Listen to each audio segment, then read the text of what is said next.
आज हम बात करेंगे ऐसी 10 साइकोलॉजिकल ट्रिक्स की जिनकी मदद से हम अपनी लाइफ को एनहेंस कर सकते हैं। इन ट्रिक्स के साथ हम ये समझ पाएंगे कि कैसे हमारा दिमाग कई बार अपने और दूसरों के बिहेवियर को इलॉजिकल समझने लगता है, जबकि हमारी हर मूवमेंट, डिसीजन या स्पीच के पीछे हमेशा कुछ ना कुछ लॉजिक ज़रूर होता है। और काउंटडाउन शुरू करने से पहले अगर आपको ये वीडियो पसंद आए तो इसे लाइक करना मत भूलना। Number 10, use a mirror as an ethical guide. अगर आपकी एक ऐसी जॉब है जहां पर आपको काफ़ी सारे लोगों से बात करनी पड़ती है, तो आप अपने डेस्क के पीछे एक मिरर लटका सकते हो, क्योंकि ऐसा करने पर जो भी इंसान आपसे बात करने आएगा वो ज़्यादा शांत और पोलाइट बिहेव करेगा। साइकोलॉजिस्ट मानते हैं कि ये इफ़ेक्ट इसलिए काम करता है क्योंकि जब भी हम अपने आप को शीशे में देखते हैं तब हम थोड़ा सेल्फ कॉन्शियस हो जाते हैं, और जस्ट बिकॉज हमें अपने आप को गुस्सा या फिर चिड़चिड़ा देखना पसंद नहीं होता, हम अपनी रिफ्लेक्शन को देखकर थोड़े सिविल बन जाते हैं। यहाँ तक कि अगर हम अपनी किचन में भी एक मिरर लटका लें तब भी हम अपने आप को देखकर अपने एक्शंस के बारे में अवेयर हो जाते हैं और जंक फूड कम खाते हैं। नंबर 9, से देयर नेम। आपने ये तो सुना ही होगा कि जब भी हम किसी से बात करते टाइम उनका नाम लेते हैं तो उन्हें वो अच्छा लगता है। एक रिसर्च में पता लगा था कि जब भी हम अपना नाम सुनते हैं तब हमारे दिमाग में अटेंशन पे करने और मेमोरी बनाने वाले सेंटर्स एक्टिवेट हो जाते हैं, जिससे हमें एक डोपामीन हिट मिलती है, और ऐसे हमारे लिए हमारा नाम लेने वाला इंसान काफ़ी इम्पॉर्टेंट बन जाता है और हम उन्हें ईजिली भूलते नहीं हैं। तो नेक्स्ट टाइम आप जब भी किसी से दोबारा या इवन पहली बार मिलो, ट्राई करना कि आप अपने सेंटेंसेस में उनका नाम ज़रूर लो। इससे उनका पूरा ध्यान इस बात पर आ जाएगा कि आप क्या बोल रहे हो, और अगर आप कुछ पॉजिटिव बोल रहे हो तो चांसेस हैं कि वो आपको ज़्यादा लाइक करने लगेंगे। Number 8, use the Pygmalion effect. Greek mythology में एक काफ़ी फेमस स्टोरी है एक ऐसे नक्काशी करने वाले इंसान की जिसका नाम था पिग्मेलियन। स्टोरी के अकॉर्डिंग पिग्मेलियन आइवरी यानी हाथी के दांत से बना एक काफ़ी बड़ा पीस लेता है और उसे तराश कर एक काफ़ी सुंदर औरत का रूप देता है। उसके हिसाब से ये औरत एक परफेक्ट फीमेल फिगर को सिंबलाइज करती है, और उसका ये स्टैचू इतना ज़्यादा अट्रैक्टिव और रियलिस्टिक था कि उसे इस स्टैचू से प्यार हो गया। अपने इस बिहेवियर से शर्मिंदा होकर पिग्मेलियन ने लव गॉडेस एफ्रोडाइट को कई भेंटें चढ़ाईं और उससे प्रे करा कि वो एक ऐसी औरत से मिले जो उस स्टैचू का जीता जागता वर्जन हो। इसके बाद जब पिग्मेलियन वापस अपने स्टूडियो पहुंचा, उसने स्टैचू को धीरे से किस करा। सरप्राइजिंगली स्टैचू के लिप्स गर्म थे, और जब उसने स्टैचू को दोबारा किस करा तब उसमें जान आ गई, और ऐसे पिग्मेलियन ने अपनी बनाई औरत के साथ शादी कर ली। ये स्टोरी बताती है कि कैसे हमारी खुद की एक्सपेक्टेशंस अपने आप को सच बना लेती हैं। पिग्मेलियन को जो चीज़ चाहिए थी उसने उस चीज़ का ब्लूप्रिंट बनाया और उसे वो चीज़ मिल गई। साइकोलॉजिस्ट मानते हैं कि ये इफ़ेक्ट हर टाइम हम पर काम कर रहा होता है। जैसे जिन बच्चों को स्कूल में ज़्यादा अप्रिशिएट करा जाता है और उन्हें बताया जाता है कि वो बहुत ज़्यादा स्मार्ट हैं और उनमें काफ़ी पोटेंशियल है, तो वो बच्चे बाकी स्टूडेंट से बेटर परफॉर्म करते हैं।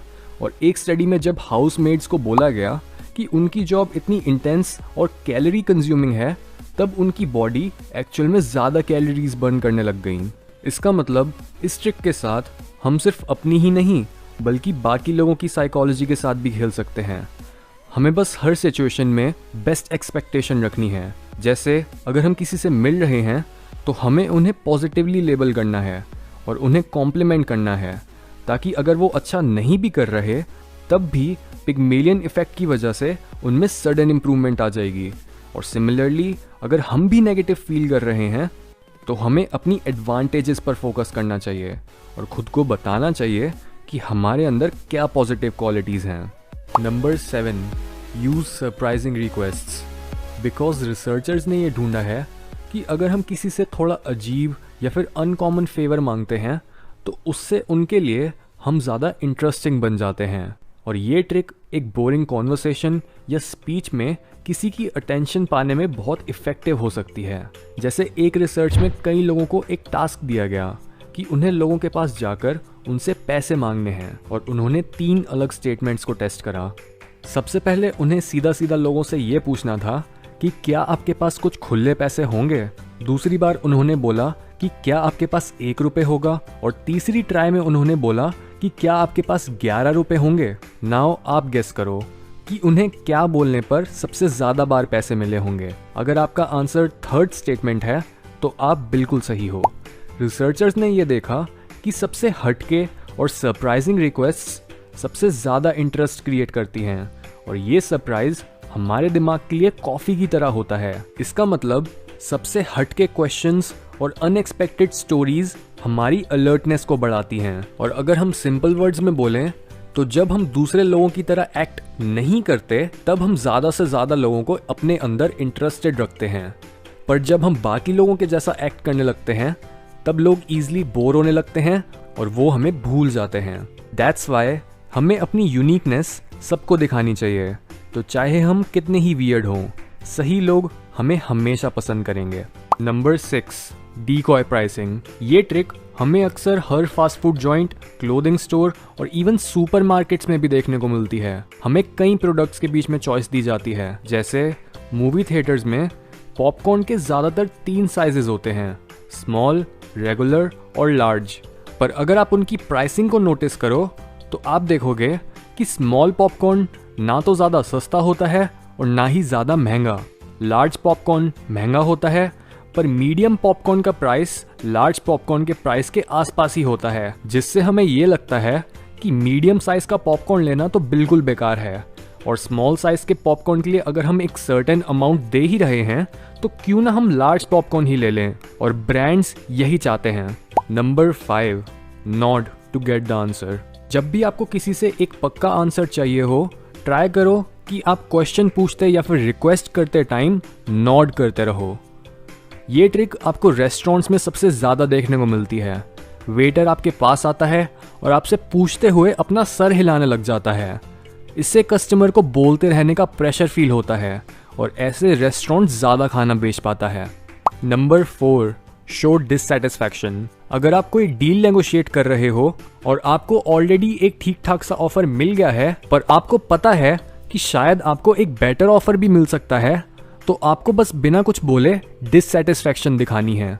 यानी अगर आप बैठे हुए हो तो आप अपनी आर्म्स क्रॉस करके बता सकते हो कि आप अग्री नहीं करते, और पीछे होकर आप डिसएंगेजमेंट सिग्नल कर सकते हो। और इसके साथ ही अगर आप खड़े हुए हो तो आप बस कुछ सेकंड्स के लिए साइलेंट रहकर वेट कर सकते हो कि क्या आपको एक बेटर ऑफर मिलता है। नंबर 3, साइक योरसेल्फ अप। आपने कई बार नोटिस करा होगा कि अगर कई बार आपका दिन शुरू से ही खराब होता है तो वो खराब होता चला जाता है, और अगर आप किसी मीटिंग या फिर स्पीच से पहले नर्वस होते हो तो आपकी नर्वसनेस आपकी एबिलिटीज़ के रास्ते में आ जाती हैं और आप अपना बेस्ट नहीं दे पाते।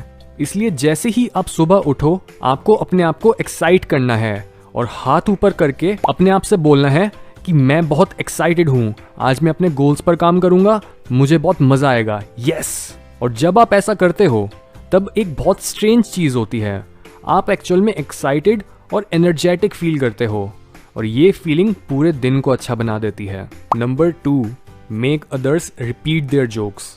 अगर कोई इंसान आपके एक्सपेंस पर जोक मार रहा है तो आप ऐसे एक्ट कर सकते हो कि आपने जोक ढंग से सुना ही नहीं, और उसे सिंपली बोल सकते हो कि वो जोक रिपीट करे, क्योंकि ज़्यादातर जोक्स अपना फनी एलिमेंट खो देते हैं जब उन्हें दोबारा बोलना पड़ता है। इसके अलावा हम उन्हें ये भी बोल सकते हैं कि वो अपने जोक को एक्सप्लेन करें कि इस जोक में एग्जैक्टली क्या फ़नी है, और ऑब्वियसली वो जोक कोई जोक नहीं रहता जब उसे एक्सप्लेन करना पड़ता है। Number 1, use the word because. जब भी हम किसी इंसान से अपनी बात मनवाना चाहते हैं तो अपनी रिक्वेस्ट या ओपिनियन में बिकॉज ऐड करने से सुनने वाले को एक रीजनिंग मिल जाती है कि वो हमारी बात क्यों माने। एक एक्सपेरिमेंट में पार्टिसिपेंट्स को 3 लाइंस में डिवाइड करा गया जो फोटोकॉपी मशीन को यूज़ करने का वेट कर रहे थे। फर्स्ट ग्रुप को बोलना था कि मुझे 5 पेजेस की फोटोकॉपी चाहिए। दूसरे ग्रुप को बोलना था कि क्या मैं जेरोक्स मशीन यूज़ कर सकता हूँ बिकॉज मैं जल्दी में हूँ।